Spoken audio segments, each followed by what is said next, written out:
편 36편은 다윗의 역시 다윗의 시인데요. 다윗의 시 가운데 지혜 시이자 탄원시, 지혜 시이자 탄원시, 탄원하는 그 탄원시라고 할 수가 있습니다. 신앙생활 가운데 신앙생활 해나가는 가운데 얻은 지혜를 바탕으로 이 지혜를 바탕으로 하나님께 간구하고 탄원하는 그런 시라고 할 수 있어요. 그렇다면 어떤 지혜를 말하는가? 도대체 다윗이 지금 어떤 지혜를 가지고 그 지혜를 바탕으로 하나님께 탄원하고 있는가를 보자면 9절에 보면 9절이 이제 핵심 절이라고 할 수가 있어요. 이 시 가운데 9절을 보면 우리는 주님의 빛을 받아 환히 열린 미래를 봅니다. 이렇게 돼 있어요. 우리는 주님의 빛을 받아 환히 열린 미래를 봅니다. 개역 개정에는 주의 빛 안에서 우리가 빛을 보리이다. 주의 빛 안에서 우리가 빛을 보리이다. 이렇게 번역이 돼 있어요. 그러니까 이 다윗이 가지고 있는 이 지혜라는 것은 무엇이냐? 결국에는 어둠은 빛을 가리지 못한다는 것을 신앙생활하는 가운데 얻은 지혜인 거예요. 무슨 지혜냐? 내가 신앙생활을 쭉 해오다 보니까 악이 승리하는 것 같아도, 악이 이기는 것 같아도 결국 그 어둠은 빛을 가리지 못한다라는 그 지혜를 얻은 거예요.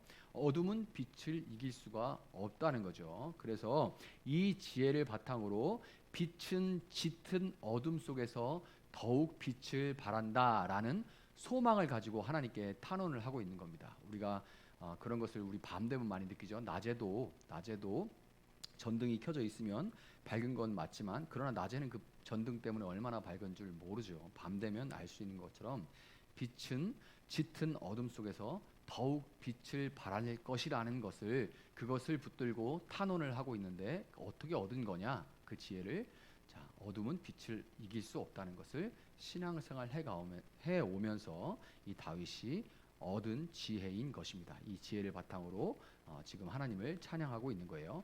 자, 1절부터 4절에 기록되어 있는 악인들과 그의 행태에 대한 묘사를 한번 보겠습니다. 다윗이 1절부터 4절까지 악인들이 도대체 어떻게 하고 있는지 아주 쭉 나열하고 있죠. 악인의 마음 깊은 곳에는 반역의 충동만 있어 그의 눈에는 하나님을 두려워하는 기색이 조금도 없습니다. 그의 눈빛은 지나치게 의기양양하고 제 잘못을 찾아내 버릴 생각은 전혀 없습니다. 그의 입에서 나오는 말이라는 것은 사기와 속임수뿐이니 슬기를 짜내어서 좋은 일을 하기는 이미 틀렸습니다. 잠자리에 들어서도 남속일 궁리나 하고 범죄의 길을 고집하며 한사코 악을 버리려고 하지 않습니다. 이렇게 돼 있어요. 악인들의 특징에 대해서 지금 나열을 하고 있는데요. 그들의 행태에 대해서 묘사를 하고 있어요. 자, 악인들의 속마음과 말과 행동을 하나 묘사를 하고 있습니다. 그들의 속마음은 이렇고 그들의 행동은 이렇고 그들의 말은 이렇습니다. 하나님 하고 지금 이 이야기를 하고 있는 거죠. 어거스틴이 초대 교부 중에 한 명인 어거스틴이 이런 말을 했습니다. 악인 안에는 하나님을 두려워하는 공간이 없다. 그들의 속마음, 그 마음에는 하나님을 두려워하는 공간이 없다. 이런 말을 했어요. 악인은 하나님을 두려워하거나 무서워하는 그런 마음이 없기 때문에 결국에는 하나님이 없는 마음에는 자기밖에 없죠. 자기를 숭배하고 있는 겁니다. 악인의 관심은 자신의 자아, 무엇을 먹을까, 무엇을 입을까, 내 자아밖에 없어요. 무엇이 나한테 이익이 되는가, 무엇이 나한테 좋은가, 이 자아밖에 없고 기만적인 자유의지에 이 마음이 집중되어서 자기 자신이 삶의 기준이자 중심입니다. 자기 자신이 삶의 중심이자 기준이에요. 어디 밖에 뭐 무서운 게 없잖아요. 그러니까 내가 삶의 기준이자 중심입니다. 자신을 이 옳고 그름, 도덕의 기준으로 삼고 있기 때문에 자신의 죄를 깨닫거나 그 죄를 미워할 수가 없어요. 그래서 하나님이 그 마음 가운데 없는 사람은 뭐 고발해, 억울하면 고발해, 이렇게밖에 말할 수가 없어요. 그게 법적으로 갈 수밖에 없는 거지 그 마음 가운데 거릴 게 전혀 없습니다. 왜? 옳고 그름은 항상 내 중심에 있기 때문에 내가 볼 때 그냥 그것은 내가 뭐 실수하고 이런 건 그냥 다 덮어버리고 다른 사람이 한 건 크게 보이고 이렇게 되는 거죠. 자기 자신을 도덕으로 기준을 삼고 있기 때문에 자신의 죄를 깨닫거나 미워할 수가 없어요. 그래서 죄에 대해서 점점 더 무감각해지고 무지해지고 죄의식을 느낄 수가 없습니다. 그래도 어렸을 때는 뭐 거짓말하고 그러면 좀 뭐 이렇게 금방 티가 나고 이러다가도 나이 먹고 점점 들어가면 들어갈수록 아주 천연스럽게 거짓말하고 그렇게 변명하고 뭐 누구 탓하고 핑계하고 이렇게 하죠. 그 입에서 나오는 말은 죄악과 속임입니다. 개역개정에는 사기와 속임수뿐입니다. 이렇게 돼 있어요. 변명하고 자기 합리화하고 남 탓합니다. 이게 악인이에요. 그리고 여기서 뭐라고 합니까? 잠자리에서, 이건 일부러 그런 거예요. 시편 1편과 비교해서 다윗이 지금 시편 36편에서 이 악인들은 잠자리에서 죄악을 깨한다고 합니다. 죄악을 묵상한대요. 아, 내일 뭐 하지? 아, 이거 그거를 어떻게 빼먹지? 이렇게 묵상한다는 거예요. 죄악을 꾀하고 스스로 악한 길에 선다는 겁니다. 죄인들의 길에 서지 않는 의인과는 반대죠. 그리고 악을 버리지를 않아요. 오만한 자리에 앉지 않는 의인인데, 시편 1편에 나오는 의인인데 악인들은 악을 버리지 않습니다. 시편 1편에 나오는 의인은 오직 여호와의 율법을 즐거워하며 그 율법을 주야로 묵상하는 사람이건만, 악인은 밤에 다음날 지을 죄악을 묵상하고 스스로 악한 길에 서고 악을 버리지 않는 오만한 자입니다. 자, 이렇게 악인에 대해서 다윗이 쭉 기록을 하고 있는데요. 자, 그러면 이 성경이 말하는 다윗이 악인 하고 그 마음과 말과 행태에 대해서 이야기를 하는데, 그럼 무엇이 이 말과 행동과 행태가 가리키는 이 악인은 근본적으로 누구인가? 성경이 악하다고 말하는 것은 우리가 인간으로 생각할 때 그냥 인간적으로 못돼 처먹었다 이런 악인이 아니라, 성경이 말하는 악인은 스스로, 우리가 보면은 스스로 자기가 나는 악인입니다 이렇게 말하는 사람은 거의 없어요. 그런데도 이 세상에 보면 악인이 가득 차 있죠. 도대체 뭐가 악인가라고 말할 때 성경은 하나님을 두려워하지 않는 것, 이것을 악인이라고 말할 수가 있습니다. 성경이 말하는 악은 뭐냐면 하나님을 두려워하지 않는 것. 하나님을 두려워하지 않는다는 것은 그분의 무한하심을 인정하지 않는다는 것이기 때문에 결국에 그 악인은 세상에 눈에 보이는 가치를 끊임없이 쫓아갈 수밖에 없습니다. 그러니까 예수 믿는다 그러면서도 세상에 있는 끊임없는 가치를 막 세상에 눈에 보이는 것만 막 쫓아가는 사람들은 예수 정말 믿는 건지 자기가 한번 스스로 돌아봐야 되는 거죠. 이 악인은 하나님을 두려워하지 않고 무한하신 하나님을 믿지 않기 때문에, 그러니까 영원한 세계를 믿지 않는 거죠. 그러니까 가시적이고 유한한 세상의 가치를 쫓을 뿐이에요. 영국의 2000년대 초반에 영국에서 이 무신론자, 신은 없다라고 얘기하는 사람들이 캠페인을 한번 벌인 적이 있습니다. 무슨 캠페인이냐면 버스에다가 다 이렇게 광고판을 붙여서, 영국의 2층 버스 있잖아요. 그 빨간색 2층 버스마다 다 광고 문구를 적었는데, 그 무신론자들이 그 버스에다 광고판을 해서 그 광고판 붙인 버스들이 온 시내, 영국 런던 시내를 다 돌아다니게 한 것이 꽤 세상을 떠들썩하게 한 적이 있었어요. 그게 뭐냐면 There's probably no God. Now stop worrying and enjoy your life라고 돼 있는 거예요. 뭐냐면 아마도 신은 없을 거다. 그러니 그만 걱정하고 네 인생 즐겨라. 이런 말입니다. 이거를 번듯하게 버스에다 딱 붙여놓고 그게 다 온 영국을 다 돌게 만들었어요. 야, 신이 없어. 그러니 그만 걱정해. 너 못된 짓 하고 이런 옳고 그름 이런 것들 때문에 무슨 양심의 가책받고 지옥 갈까봐 네가 지금 하는 거 괜히 마음에 걸리고 그런 거 더 이상 걱정할 필요 없어. 신은 없으니까. 그러니까 네 인생 즐겨, 이런 말이죠. 신이 없다면 우리가 이 세상에 짓는 죄를 두려워할 이유가 전혀 없습니다. 그리고 이 세상에 착하게 살 이유도 전혀 없어요. 뭐로 착하게 삽니까? 어차피 한번 살고 죽으면 끝인데 뭐로 윤리를 지키고 뭐하러 좋은 일을 합니까? 두려워할 것도 하나도 없죠. 그게 인간의 이 욕망을 그대로 드러나 있는 게 이 광고 문구예요. 신은 없을 것이다. 그러니 그만 걱정하고 네 인생 즐겨라. 인생 즐기는 사람들이 그대로 모여서 신이 없는 가운데 그런 약육강식의 정글 같은 세상이 돼버리고 말겠죠. 그런데도 불구하고 악인들은 갈수록 더욱 대담하고 뻔뻔해지는 것 같아요. 지금 자금의 한국 현실을 보면 더 그렇죠. 뭐 악인들은 갈수록 더욱 대담하고 어쩔 건데 이런 분위기죠.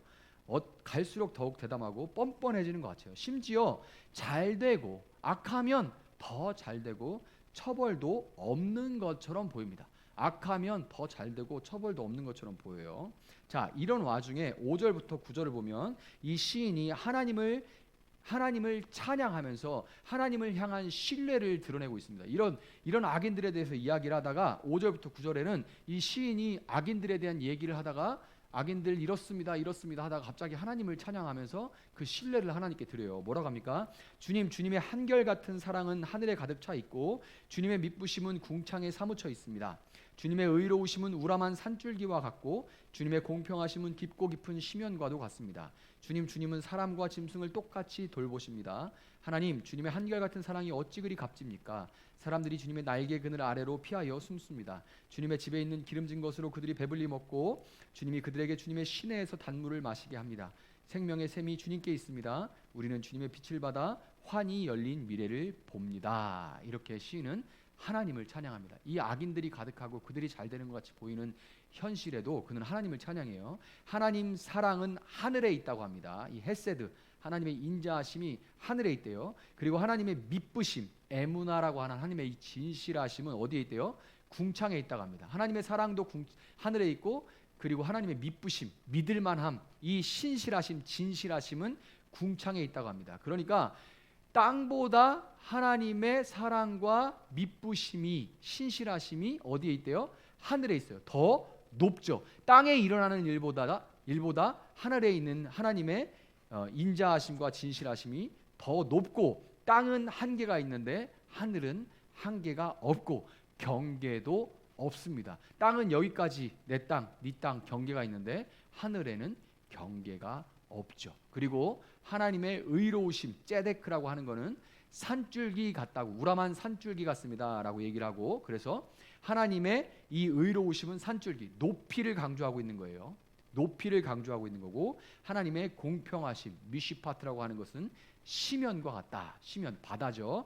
깊이를 강조하는 겁니다. 하나님의 의로우심과 공평하심은 높고 깊다라고 이 시인이 지금 강조를 하고 있는 거예요. 그래서 사람과 짐승, 땅 위에 있는 모든 피조물들이, 모든 생명체들이 하나님의 날개 그늘 아래, 지금 생각하고 있는 거죠. 시인이 어떤 가장 온전한 보호가 무엇이냐? 암탉이 새끼들을 그 날개 아래 보듬는 것 같이 하나님께서 모든 생명체들을 그분의 날개 그늘 아래 품어 감싸주고 보호하고 계신다라고 지금 시인은 노래를 하고 있습니다. 주의 빛 안에서 우리가 빛을 보리이다. 주의 빛 안에서 우리가 빛을 보리이다. 이 빛은 하나님의 은혜를 이야기하고 그리고 구원을 말합니다. 그래서 주님의 은혜로 주님의 구원, 어둠과 반대되는 것을 그 인생 가운데 경험했던 시인은 오직 하나님만이, 세상의 좋은 것들 이런 것들보다도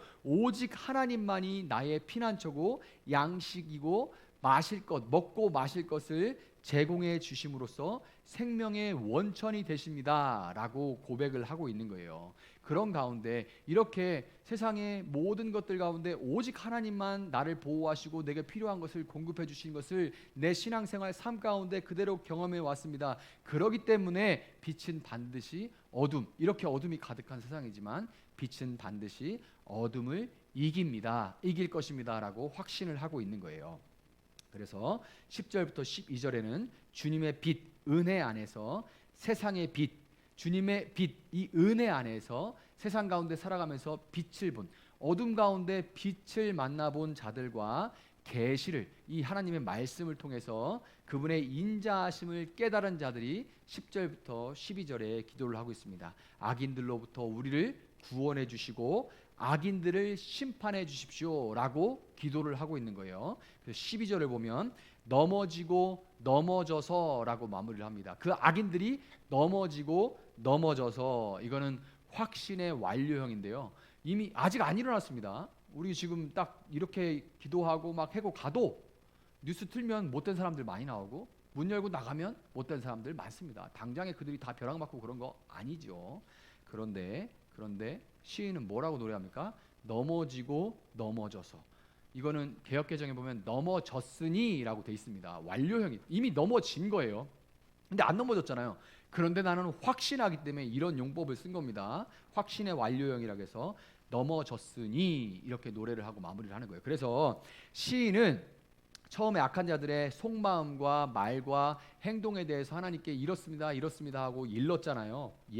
그대로 고했죠. 보였죠. 그 다음에 하나님을 찬양했습니다. 그 다음에 하나님을 찬양했는데, 그래서 시인은 사악한 자들의 길과 하나님의 인자하심을 비교 대조함으로써 악의 상대는 그들이 악을 저지르고 있는데 하나님이 없다 하며 자기들의 인생을 그만 걱정하고 네 인생 살아 이렇게 하나님이 없이 그렇게 살아가고 있는데, 이 악한 자들의 상대는 사람이 아니라 하나님이라는 것을 이렇게 비교를 대조를 하면서 보여주고 있는 거예요. 처음에 이렇게 악한 자들에 대해서 얘기하고 그 다음에 하나님을 찬양했잖아요. 그래서 둘이 비교가 되고 대조가 되는 겁니다.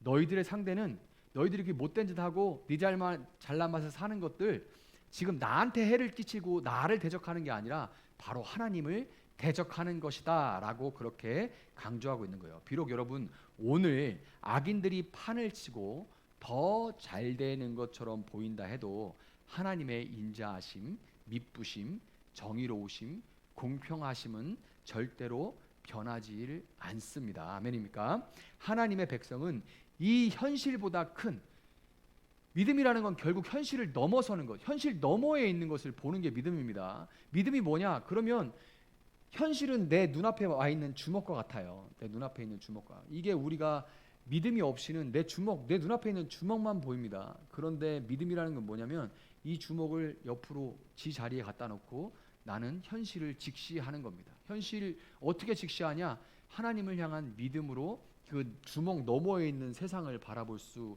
있는 거죠. 이게 믿음이에요. 그래서 악인들이 판을 치고 더 잘 되는 것처럼 보이고 현실은 너무나도 어려운 것처럼 보여도 하나님의, 내가 비록 죽어 없어 사라져진다 할지라도 그러나 하나님은 진짜고 하나님은 신실하시고 하나님의 인자하심, 미쁘심, 정의로움, 공평은 변치 않는다는 것을 우리는 그것을 믿는 겁니다. 하나님이 어떤 분이신지를 믿는 거예요. 그래서 하나님의 백성은 현실보다 크신 하나님을 믿고 그분의 본성을 닮아가면서 사람들 사이에 이런 본성이 실현되도록 살아감으로써 그분을 아는 것과 그분을 아는 자들의 마음이 어떠한가를 세상 가운데 알려 나갈 수 있는 여러분들 될 수 있기를 예수님의 이름으로 축복합니다.